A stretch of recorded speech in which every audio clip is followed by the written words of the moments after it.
Welcome to The Difference Engine, the show for tech founders, investors, and innovators. All right, Jono, you tell me what's coming up today. We'll explore the often contradictory relationship between modern government and the international technology sector. But first, we ask a question that not too many people ask, but you need to know. Will sovereign wealth funds drive the future of technology?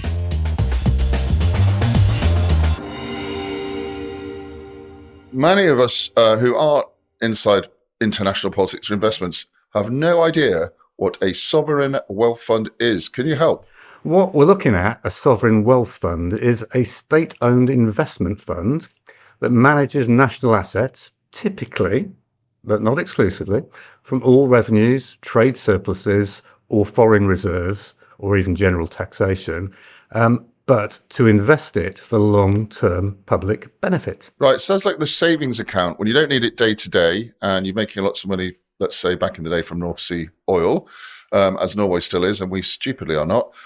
You sort of put a little bit in the piggy bank and then you invest it in somewhat riskier ventures. What's that all got to do with tech? Oh, well, it's interesting because sovereign wealth funds, and we're going to call these SWFs, sovereign wealth funds, they've been in the news recently with Europe, and that includes the UK's investment in the biggest ever European seed fund. And the lucky winners in this were Ineffable Intelligence, but closely followed by the claim that the same 500 million UK AI fund is, which of course was, set up to back homegrown, inverted commas, technology, has been caught granting UK taxpayer-funded support to a startup based in Silicon Valley, of all places. Now, in this case, the Labour government's sovereign AI fund has issued credits for computing power to a firm called Odyssey ML, a startup developing so-called world models that can understand the physical environment. Now, this company is incorporated in the US and headquartered in Menlo Park, which if you've been around tech for a couple of nanoseconds, you will know is in the center of Silicon Valley, and the home of Facebook owner Meta, other companies like E-Trade, and of course the Sand Hill Road VC mob, including Kleiner Perkins and Andreessen Horowitz. Now, well, some members of the team at Odyssey ML are based in London. For instance, Jeff Hawke, the CTO, and co-founder Oliver Cameron. But Odyssey's other co-founder and chief executive is based in Palo Alto. Additionally, we found out two other startups that received the credits had UK operations that were ultimately owned by holding companies incorporated in the US.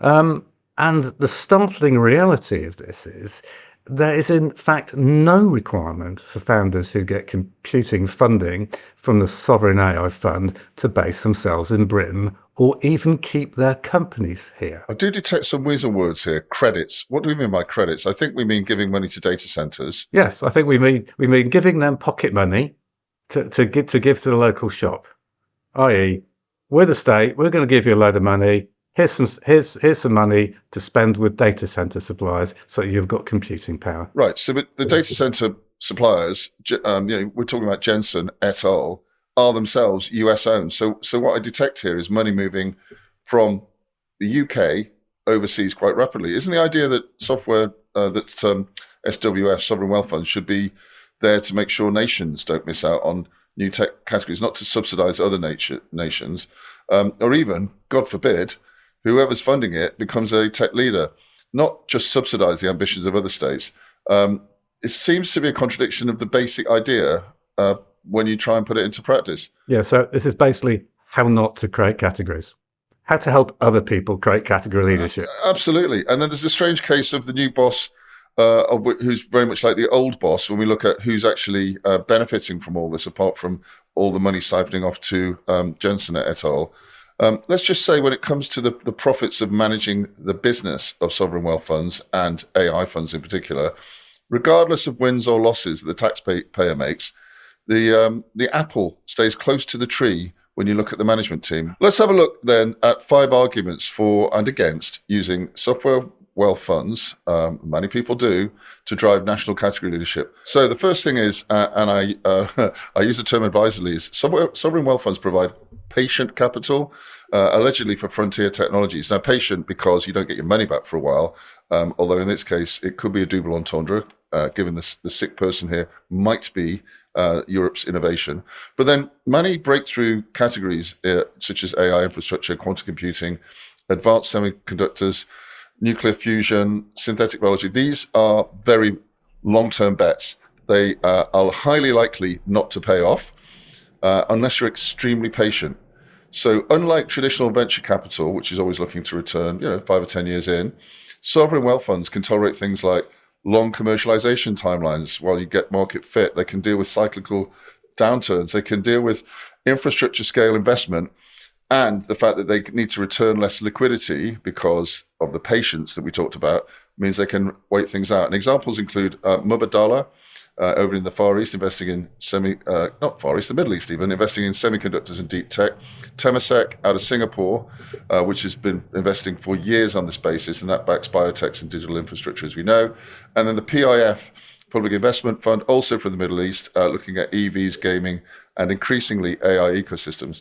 The argument is these brand new tech categories often fail, not because the inherent technology is weak, but just because private capital markets are too impatient for a return. And they can do even bigger things than that. I mean, in theory, they can catalyze entire ecosystems, not just companies. So if you think about it, traditional VCs optimize for company level returns, and SWFs often optimize for national capability creation, or at least that's how it should be in theory. So in theory, again, this allows SWFs to support a variety of systems and concepts. Universities, managing talent migration, basic industrial policy, part of which is building out of data centers, which we do believe are the engine of the AI economy. Energy infrastructure, well, also slightly related to data centers because they chirp a lot of power. Regulatory sandboxes, and even procurement ecosystems, which is certainly how the US helped develop its own technology industry whilst pretending it wasn't in any way involved in industrial policy. Now, why does this matter? Well, it matters because category creation usually requires complementary systems. For example, an AI ecosystem needs compute, energy, research labs, startup capital, and procurement customers. An EV ecosystem needs batteries, charging networks, minerals, manufacturing, and consumer financing. So again, in theory, SWS can coordinate these layers in ways that fragmented market investments cannot. Unfortunately, may not produce a lot of jobs, but that's a side issue. Number 3 of the 4 argument for SWFs is they can accelerate strategic diversification. So commodity-dependent states, think the Middle East, increasingly use SWFs to transition into post-resource economies, and tech category creation becomes therefore economic diversification and national resilience and even, as we've seen recently, geopolitical positioning. For Gulf states, a technology investment is often viewed as preparation for a lower hydrocarbon, more industrial diversified future. Makes a lot of sense, right? So the Qatar Investment Authority is investing in digital infrastructure. We've seen that the largest sovereign wealth fund of all, bizarrely, a lot of people don't know this, is Norway's government pension fund, which has it globally influences sustainability and climate tech capital allocation through its active investments and its active shareholdings, and much of the activity of Saudi Arabia's PIF. The positive argument here is that SWFs can absorb national surplus capital when it's accreted and then redirect it later into future-oriented productive sectors. What's not to like about that? Unless, if like the UK, you spend the North Sea tax money providing welfare for the former workers of declined industries such as coal mining, and when you look around to see where your savings are, there ain't none there. Less said about that, the better. Now, back onto the positive. So, if you're a country that's actually got itself together and actually built a significant global-sized SWF, there's always the issue, if you are trying to manage your economy going forward, that emerging technology categories, which often end up being the crowning heights of the economy, will collapse during risk-averse economic cycles, sort of like now for some technologies. Well, basically any technology that isn't AI. So if you think about the way technology cycles work, SWS can continue investing when IPO windows close, and they've been pretty shut for the last few years. Venture markets contract, again, that has been happening. And of course, something else that's been happening, interest rates have been rising, right? So if you can smooth this over as an SWF, that continuity can preserve strategically important technologies, through difficult commercialization phases.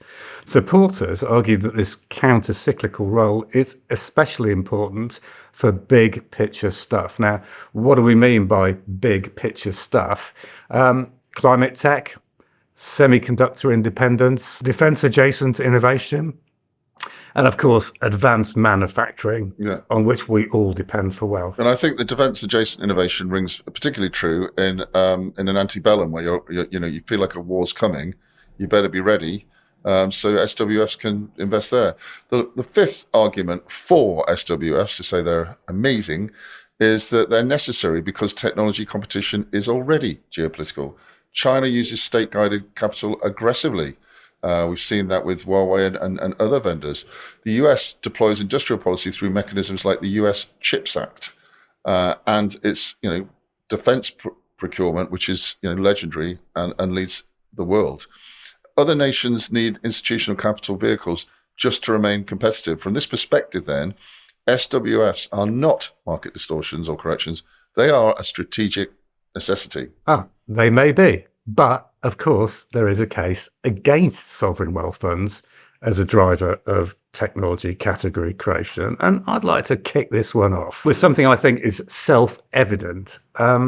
Governments, shock horror, are often poor category pickers. Now, critics, I'm not saying I'm one of these, or may not be, they argue that technology category creation depends on experimentation, failure, and what we call decentralized discovery. You don't slam a whole load of scientists into a room and expect to get amazing things. So in reality, SWFs, because of their structure and because of who tends to run them, may overfund fashionable sectors, right? And that is because they need to be seen to be doing something. So, clearly at the moment, there's a danger that SWFs are overfunding AI investments, right? So that is a form of politicization of capital allocation, i.e. they are not investing for pure economic or technological advantage. They are investing to be seen to be doing that. And another sort of rather nasty aspect of this is it's really mistaking national prestige for market demand, right? And because they are so big, they can create entire ghost ecosystems which appear to be alive, but they're not actually doing anything. So just so that you, dear listener, doesn't think we're just going off on one on this, if you think historically, if you've been around for a few years, some of the overinvestment waves we've seen are, for instance, smart cities were all the rage, metaverse infrastructure, some clean tech cycles, I would say, and various national champion projects. And just have a look around at what's happening to some sovereign wealth funds, I'm not naming any names, who are cleaning house at the moment in terms of what it is they really want to get behind. So the concern in all of this is that bureaucratic incentives reward visibility and scale, i.e. look at my big stuff, rather than the genuine product market fit. Top-down management by civil servants just doesn't work. Yeah, absolutely. And the second point against sovereign wealth funds is that state capital, paid for by you and I, can distort innovation markets. So this is where governments and markets collide. And large SWF funds can, of course, inflate valuations. They crowd out private discipline. So, if you're getting lots of a spigot of government money, why would you apply that much discipline? And then they encourage capital inefficiency as a result of that and sustain weak companies longer than markets otherwise would. Thinking something close to the multiverse there. When abundant sovereign capital enters immature markets, startups optimize for fundraising and tell stories about fundraising instead of focusing on customer value, which is death for category creators. Critics argue that this contributes to excesses in late-stage venture markets, which could and should have been creatively destructed by then, mobility of startups, and has seen some AI infrastructure speculation, perhaps very close to home here in the UK, which will never and could never take off. Yes, indeed. And this is undoubtedly linked to the idea that in the wrong hands, the strategic motives behind what an SWF is supposed to do is actually in conflict with innovation efficiency. So, I'll give an example. So, as a sovereign wealth fund, your political drivers may be national employment goals. So, it's all about creating jobs. Now, that may be at odds with technology efficiency. Geopolitical leverage. Do this because it's going to be good for our country, but it will also help us in our relationship with another country or power group. Soft power, often misrepresented and misunderstood, helping other countries do things. Again, if we develop in this way, it may help somebody or some regime that we're trying to influence develop a better relationship with us. And of course, there's just general domestic industrial policy. And by the way, industrial policy is usually made up by people who've never, ever been near industry.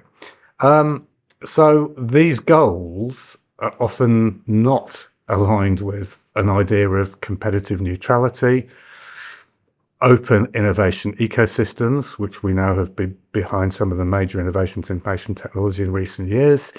And, this is a bit finance, but efficient capital allocation, i.e., are you putting your money in the right place to get the right returns? So, for example, technology localization requirements can reduce global collaboration and increase fragmentation. And of course, if you're getting anywhere near defense tech, that is a clear and present danger, to use the language of that sector. Whilst we're on the topic, the fourth reason to argue against sovereign wealth funds is that the political risks that they take can undermine trust. Let's remember, technology categories rely heavily on international talent. If you look at the number of US leaders, category leaders, almost all of them founded by immigrants. Cross-border research. This is why people get hot under the collar about things like the Erasmus situation here in the EU. It requires open capital flows, as we're seeing from China, and how that can affect category creation. And it relies on strategic partnerships. Now, it's quite possible that if you go for a sovereign wealth fund led investment policy, that can introduce national security concerns, data sovereignty conflicts, and regulatory scraps, as we've seen very recently with the EU and elsewhere, and big tech. And this has become particularly visible in telecommunications back in the day, semiconductors presently, and AI right now, and will be for a long time. And the problem, particularly with AI, is it moves so fast that the governments are just not able, sovereign wealth funds not able to keep up with the speed, pace of change required. And of course, obviously, it applies to defense-related software. So innovative management, which is needed for these category creators, may be operating with one hand tied behind its back in relation to more conventionally funded, commercially funded competition. So number 5 in this list, you'll be glad to know, this is the 10th, but it's number 5. Reasons against SWF is that they may reinforce what we call techno-nationalism, right? So A broader criticism of SWFs is that they contribute to a number of things you don't really want if you're going to move forward quickly. The first is fragmented standards. We've seen this right down to, what is the standard for the plug that you put your iPhone in? Competing tech blocks, i.e., one standard is completely adopted in a third of the world. That is going to stop global level innovation. You also see wastage if you don't get this right, because you will inevitably see, to support this, duplication in supply chains. And that also has a sort of combining effect that continually reduces globalization. So what can happen when you've got this, sometimes toxic mixture of national ambition and technology development is that you don't create globally interoperable categories. You create parallel national ecosystems. And of course, what that is going to do is reduce innovation efficiency. It's going to reduce scientific openness. And of course, it's going to reduce the economies of scale that otherwise you could create. Right. So quite a list there of for and against arguments for sovereign wealth funds interfering, or as some people would say, aiding tech innovation and category creation. Let's just recap them if we can. So on the plus side, the reasons why you would think that a sovereign wealth fund would be useful is that they provide patient capital. When that's done right, they can catalyze across entire ecosystems. And that means from a national point of view, they accelerate strategic diversification of your industries. And they can help in downturns like right now to stabilize the funding, to stop people being rash and switching it off too soon. And they compete with state-backed ecosystems to provide an alternative means for categories to get created. That's all lovely. On the negative side, we all know, we see it today, governments pick categories poorly. They're not a market.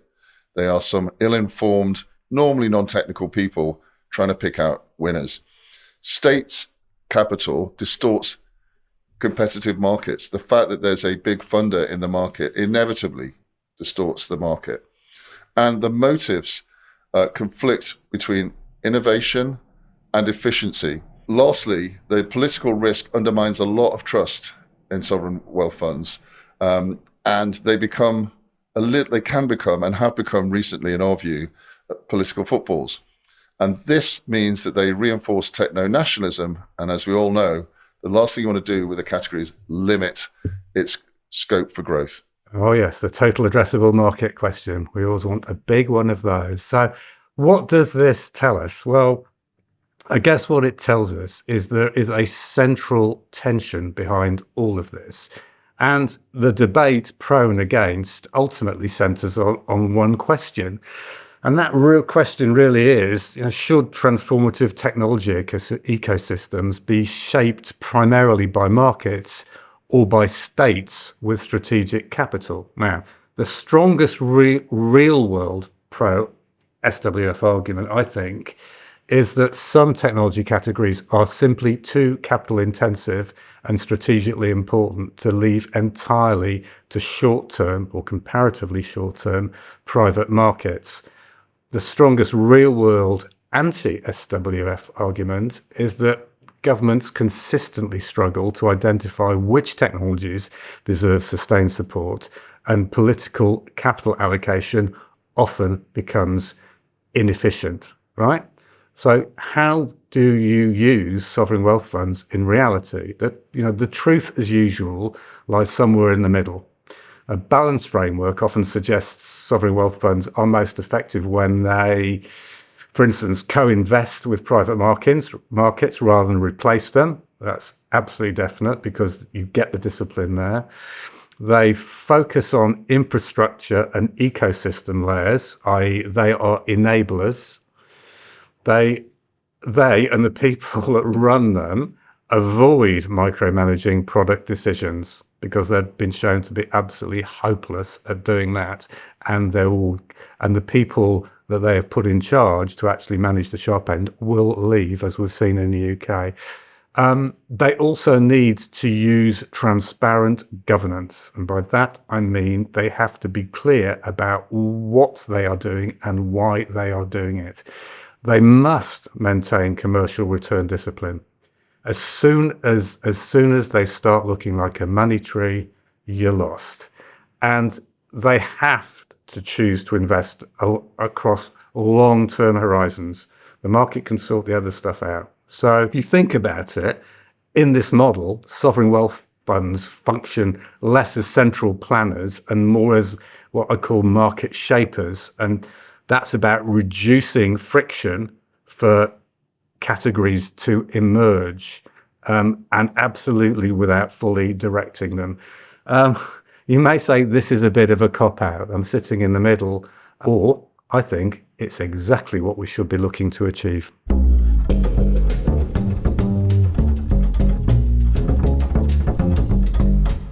Here we are, as we're getting up to the middle of 2026 in the UK, and we appear to be living through another government in chaos.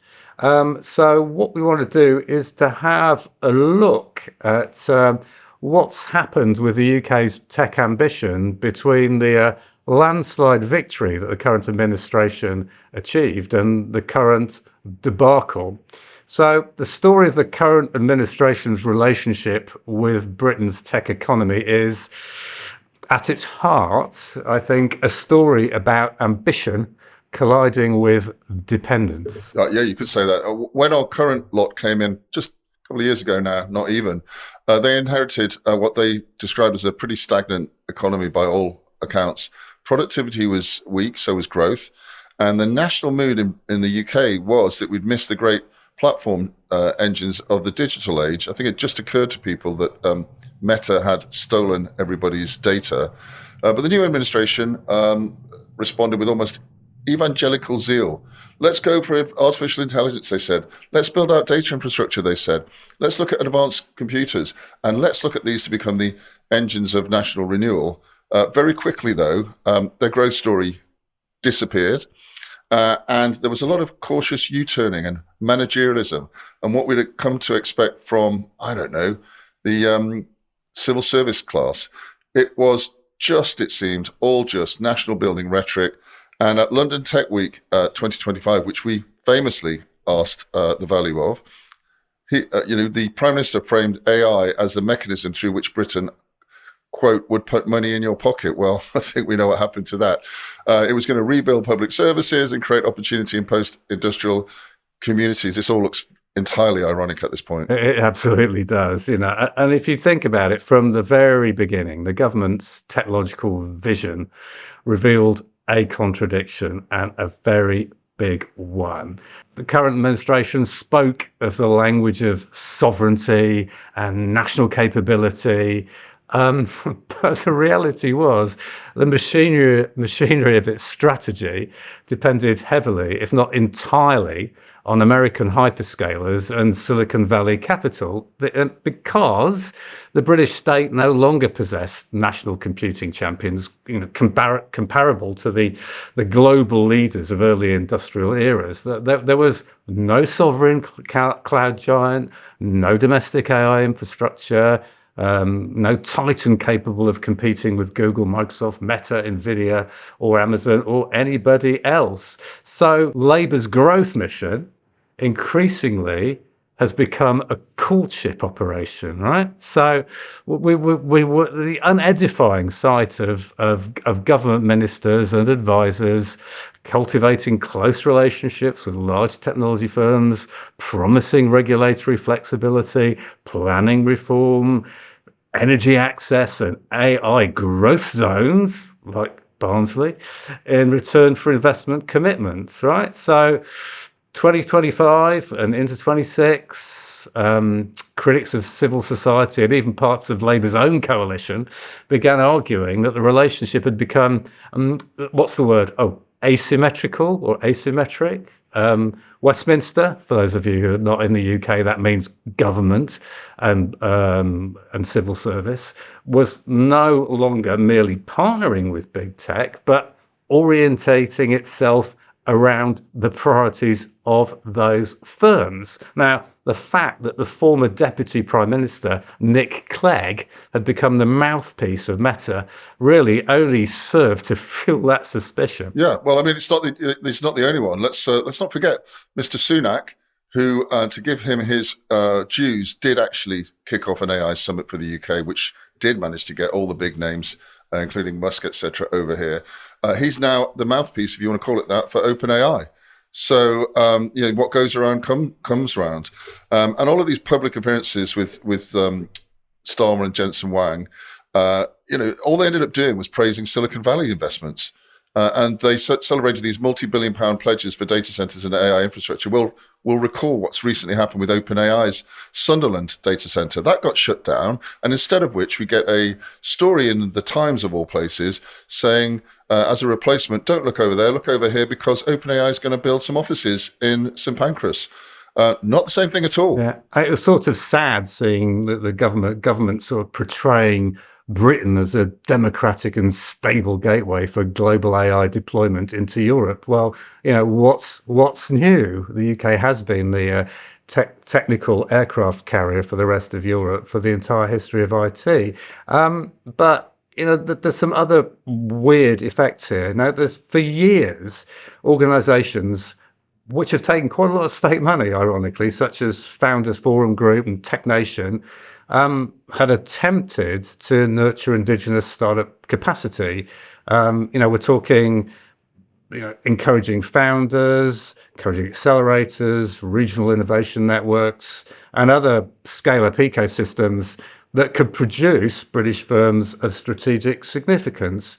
Yet it's quite clear that many founders have felt under the current administration, the centre of gravity, i.e. the attention span, was shifting from startup cultivation towards starstruck infrastructure diplomacy with foreign giants. Yeah, and there's absolute demonstration of that. I was listening to a Radio 5 interview with a startup in a drone, a potential world category leader in drone technology, who could not get a meeting with the MOD. You bet your backside, if it was one of those big tech companies, they would be all over them. And I note Palantir's signed a massive deal, not just now with the Department of Defense, with our MOD, but also with the NHS.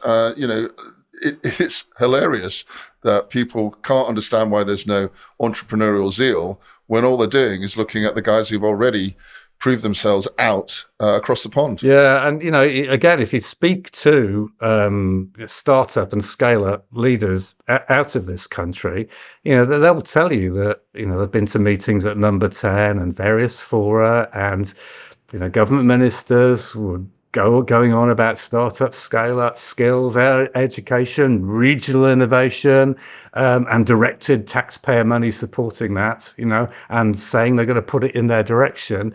But the reality is that the state was favouring in ever greater ways the big incumbents, certainly from the West Coast, and the government has an enormous purchasing power, yet procurement systems are still advantaging established vendors.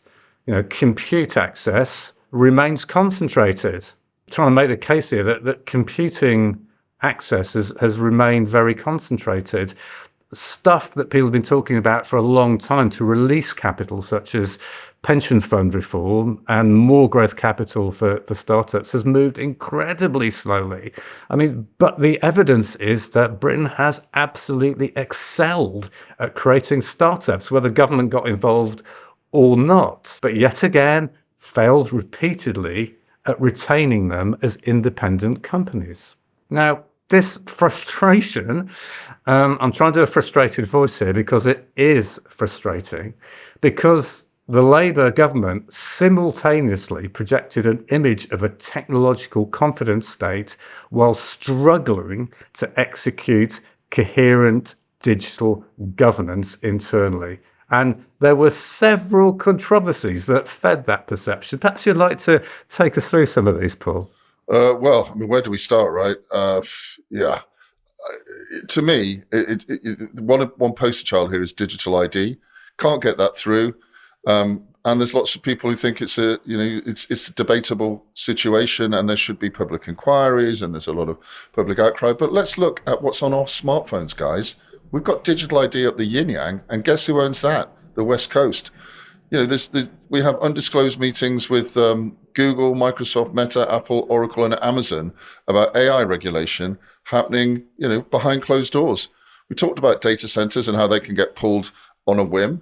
And the lobbying is just off the hook. You mentioned Tech Nation and others. I can think of other large, supposedly independent bodies, Tech UK, where it's the money follows the influence, and the influence follows the money. It's not a strong suit. I mean, there has clearly been a lot of extensive, undisclosed lobbying meeting between senior Downing Street advisor or advisors, and as you say, the big tech guns, Google, Microsoft, Meta, Apple, Oracle, and Amazon, about things as important to national health as AI regulation, data centers, investment policy, being told what to do by West Coast companies in terms of investment policy. Yeah. Is this going to get any better? I'm not sure.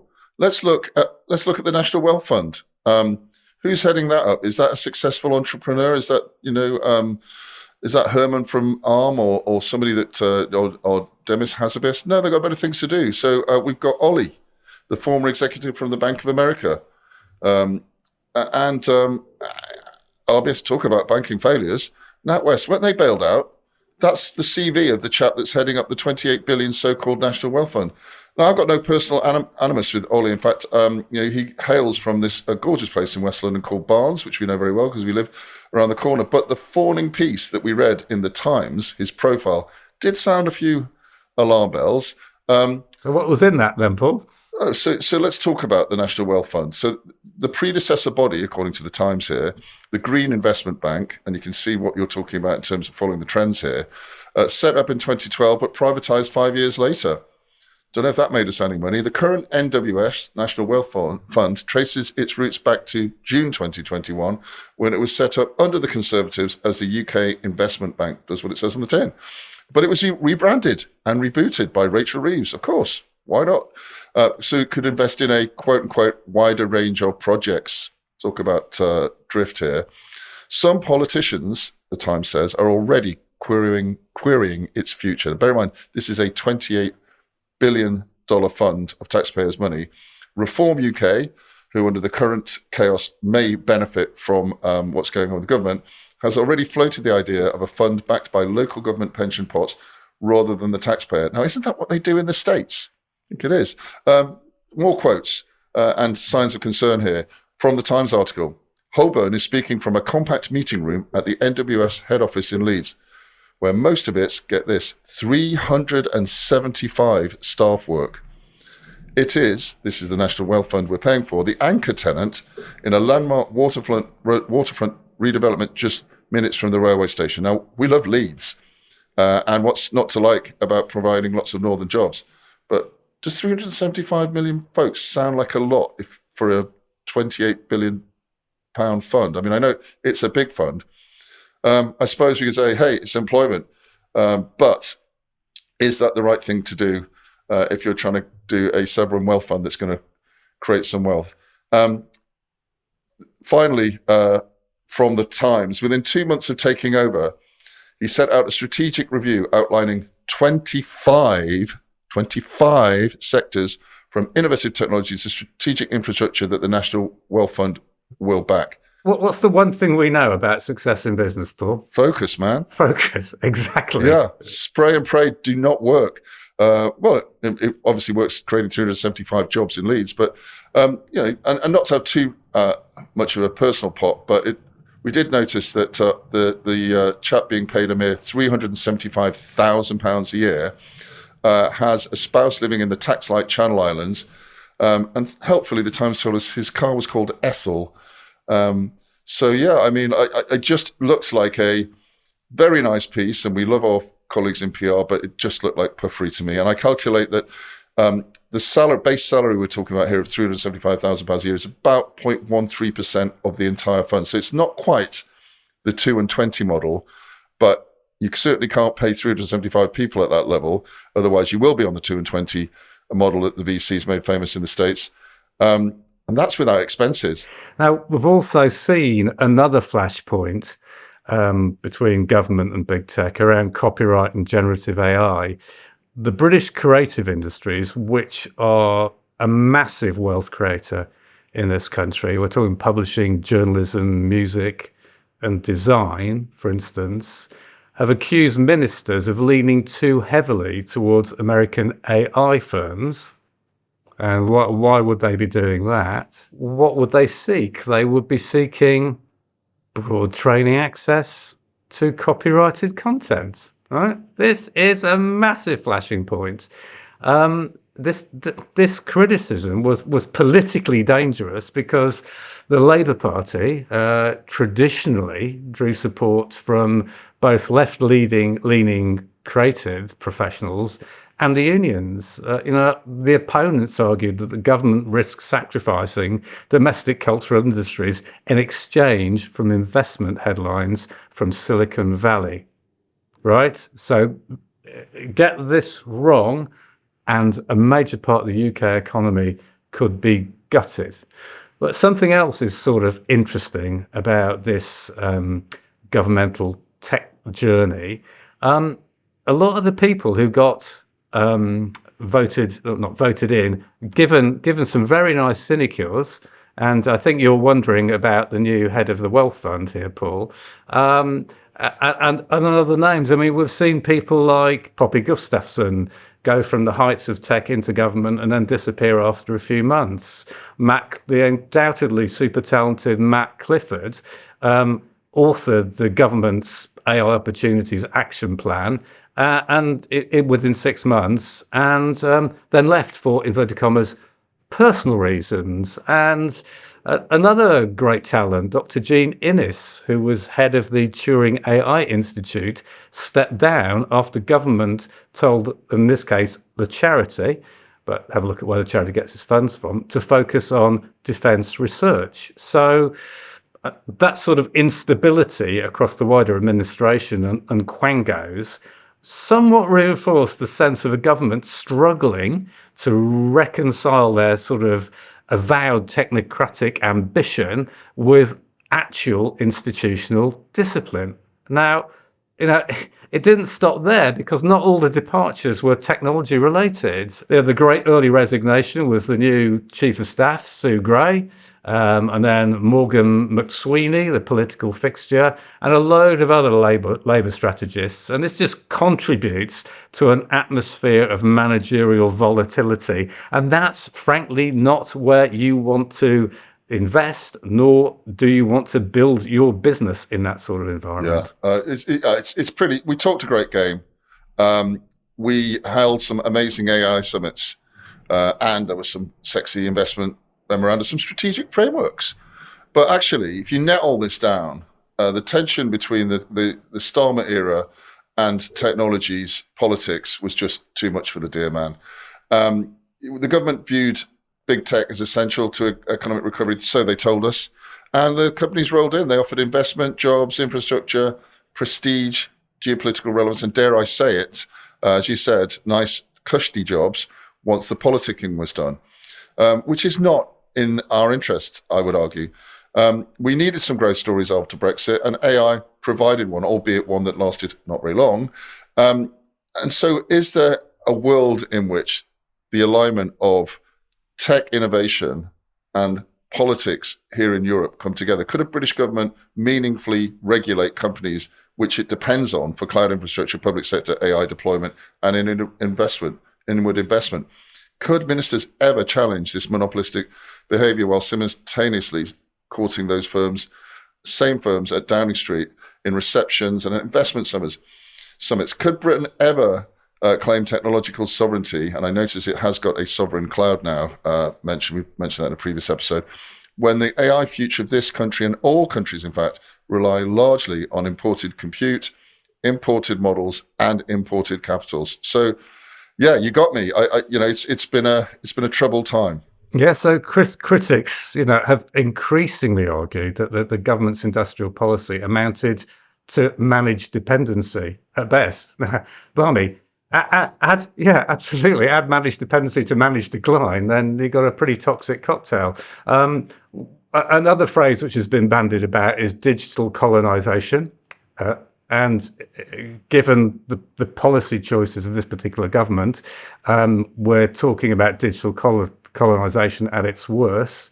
Britain would host the data centers, provide the talent, subsidize the energy infrastructure, and absorb the societal disruption, which we haven't even touched on, while the economic rents accumulated elsewhere, along with any hope of category dominance. So supporters of Labour's strategy would counter that this criticism ignored reality. Britain just lacked the fiscal capacity to create national champions and category leaders from scratch. In a global AI arms race dominated by the US and China, attracting firms like Google, Microsoft, Nvidia, the usual crew, and even allowing Palantir into the center of the state was not surrender, but pragmatism. The state's role in this view was to leverage external capital whilst maximizing domestic spillover, jobs, university partnerships, startup ecosystems, and infrastructure upgrades. But that debate remains totally unsolved. Well, I don't want us to sound all doomsterish here. There will be some changes at the top. We've seen on this very pod some amazing British entrepreneurs, and we'll be bringing you some more of them soon. So it's all to fight for. But I guess what we've learned here is that the current government has sort of let the side down. It's probably the first British administration that was shaping its politics in the light of platform capitalism, and that was driven by AI infrastructure. Earlier governments, you could say they got away with it. They encouraged and regulated technology, but this one seems to have increasingly governed through technology, and one would argue it's been the victim of being outplayed by smarter, often US, certainly big tech category leaders. Yeah. So the Labour story on technology, I think, is not simply about action or inaction. It's about the transformation of the British state itself. Make no bones about it. This is a transformation from regulator of industrial power to negotiator with digital empires. Thank you for listening. If you want to learn more about category design, head to becategorical.com. If you need help designing and dominating your category, then get in touch. Contact details are in the show notes.